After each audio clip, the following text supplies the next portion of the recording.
అందరికి నమస్కారం.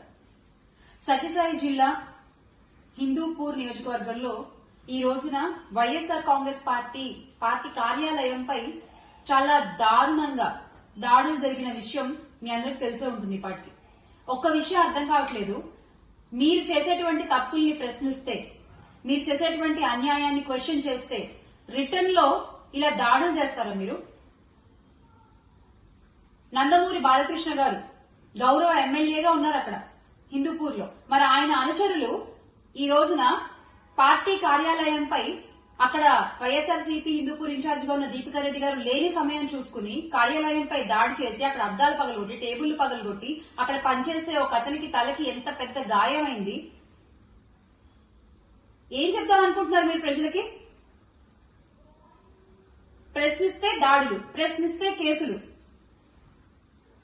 ఈ రోజు జరిగిన దాడికి నందమూరి బాలకృష్ణ గారు ఏం సమాధానం చెప్తారు? దీనికి మీరే బాధ్యత వహించాలి. ఎందుకంటే జై బాలయ్య జై బాలయ్య అనుకుంటూ వాళ్ళు దాడులు చేసిన వైన మనం చూసాం చాలా క్లియర్ గా వీడియోలో. అక్కడ లోకల్ గా దీపికా రెడ్డి గారు లేరు అన్న విషయం తెలుసుకుని కావాలని ఉద్దేశపూర్వకంగా ఈ రోజున వైఎస్ఆర్ కాంగ్రెస్ పార్టీ కార్యాలయంపై హిందూపూర్ లో మీరు దాడులు జరిపించారు. ఎందుకు అంటే మొన్న జరిగినటువంటి ర్యాలీ అక్కడ చాలా పెద్ద ఎత్తున విజయవంతమైంది. ప్రజలందరూ కూడా వైఎస్ఆర్ కాంగ్రెస్ పార్టీతో పాటు కలిసి ముందుకొచ్చి ప్రస్తుత కూటమి ప్రభుత్వాన్ని ప్రశ్నించారు కాబట్టి అది మీకు నచ్చలేదు. ఇంకెన్నాళ్ళు ఇలా క్వశ్చన్ చేస్తే కేసులు, క్వశ్చన్ చేస్తే దాడులు చేస్తూ ఉంటారండి? నాకు అర్థం కాదు. కూటమి ప్రభుత్వంలో ఉండేటువంటి నాయకులు మీ సాఫ్ట్వేర్ ని అప్డేట్ చేసుకునే టైం వచ్చింది.